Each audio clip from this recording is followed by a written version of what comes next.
Magandang araw po sa inyong lahat mga kababayan at meron lang po akong ituturo sa inyo na pag-dryer po kasi ang karamihan po marami po ang hindi walang alam sa pagda-dryer.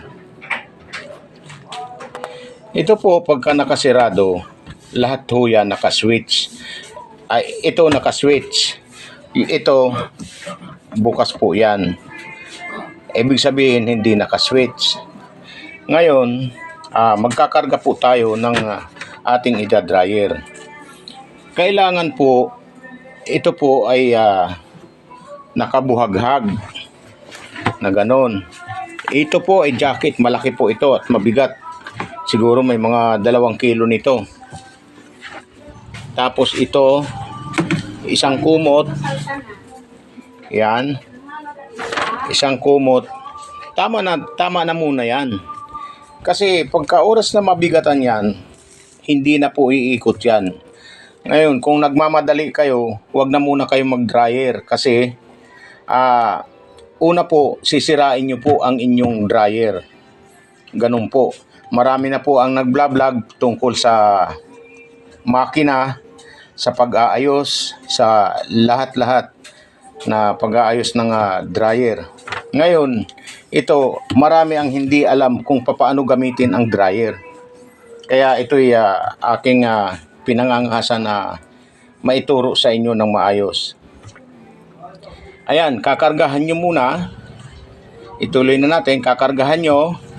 Bago po ninyo i-switch o isasaksak. Yan po, sasaksak po natin. Ngayon, tsaka po natin isasara. Ayan, naka-switch na yan dito. Pagka pinihit natin, magkakaroon na ng on yan.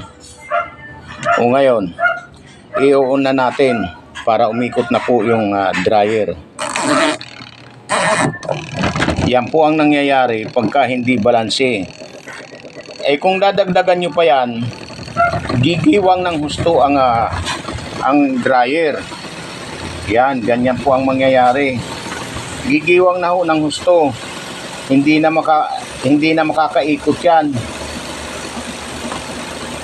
Ganyan po. At saka ito po yung pihitan na po, yung itong switch po rito sa takip. Huwag niyo po mamaya-maya buksan. Patapusin niyo muna siya ng pagda-dryer bago nyo bubuksan ito. Itong takip, mayroon ho itong preno. Itong takip. Pagka binuksan ho niyan, ayun ay hihinto. Pero dito, nakaswitch pa rin yan. Ngayon, pagka isinagad mo siya, mawawalan ng switch dito. Pero kung bubuksan nyo lang ng bahagya, ayun ay nakalapat pa rin ang switch. Ikasusunog ng makina. Kaya, ito'y itinuturo ko sa inyo para maprotektahan po ninyo yung inyong dryer. Para tumagal po ang inyong dryer. Kasi ito, kung tama ang paggamit, aabot ng 10 years ito. Hindi lang. Lalampas pa ho. Ang papalitan lang dito po, yung bilo. Pagka oras na nabutas, yung bilo na yon, tsaka ko na lang i-vlog at magkakalas ako ng isa nito para ipakita sa inyo kung nasaan ang mga parts nito. Ayan po. Ganyan po ang pagda-dryer. Huwag ho ito pipihitin. Halimbawa, natapos na. Huwag po itong pipihitin na i-on ninyo tapos ibabalik nyo uli. O di kaya, halimbawa, kagaya niyan, umaandar. Pilit nyong papatayin dito sa switch. Dito. Sa switch niya. Papatayin nyo. Ipipihit nyo. Ang spring po nito ay hindi bumabalik. Kumbaga sa na-unswitch siya pagka umabot hanggang dito. Pero yung spring niya, namimirmis po doon. Hindi po siya sumasama sa pag unswitch nyo. Ganun po. Kaya nasisira po ang pihitan pagka inyong pipilitin na kailangan hayaan nyo muna siya hanggang sa matapos. Kasi hindi naman po matagal yan mga 30 minutes lang. Tapos na yan O yan saglit lang Kaya nasisira po kaagad ang inyong dryer. Ganun po ang nangyayari. Patapusin nyo muna. Pagka binuksan nyo siya habang umiikot pa ng bahagya, pero wala nang lakas ang makina. Kagaya niyan, pagka oras na inyong binuksan, na malakas ang ikot ng makina, ikasisira din ng makina. Ganun yun. Pero kung patatapusin nyo muna, hindi na gumagana yung makina, kasi hindi siya naka-on na dito kasi tapos na siya. Ito ay may switch. Yun nga sinasabi ko kanina na ito ay may switch. Ito dito rin sa takip mayroon din switch. Kaya dalawa po yan. Pagka binuksan nyo na habang umaandar, hihinto pagka may preno. Kasi may preno po yan doon sa loob. Iyan po ay direkta po yan, yung umiikot na yan hanggang doon sa makina. Yung po ang dryer po. Aabot ito ng matagal na panahon. Pero mo ang 10 years.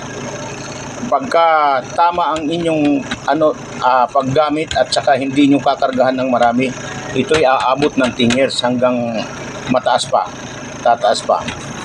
Ang masisira lang po dyan, pagka oras na hindi nyo matunugan na mabutas ang bilog, yung bilog na yon doon sa loob na parang gasket siya.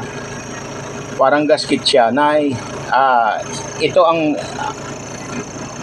ihi nito, yun doon na tumagos doon sa bilo na yon.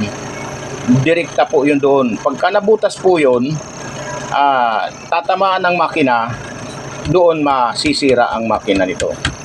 Kaya maraming salamat po sa inyong panonood. Kung kayo ay kung inyong nagustuhan ang vlog kong ito, sana ay paki-subscribe naman at paki-like, paki-comment kung ano ang inyong nagiging problema pa. Ayan kagaya niyan, tapos na. Wala na, naka-unlock na po yan. Yan. Tapos na po yan. Ngayon, hindi na siya naka-switch dito. Naka-off na po siya. Dito naman ang problema. Iyan ay naka-on pa ho yan. Naka-off pa ho yan. Kaya ating bubuksan po. Yan. Ganyan na po ang mangyayari niyan. Tapos na siya. Yun. Kahit paano, mababawasan ang tubig niya. Ayan, dalawa lang po yan. Kasi yan ang tama. Huwag niyong pabibigatan ito na inyong dryer para tumagal. Kasi kung nagmamadali kayo, huwag na muna kayong mag-dryer kasi sisirain nyo ang inyong dryer. Maraming salamat po sa inyong lahat, sa inyong panonood.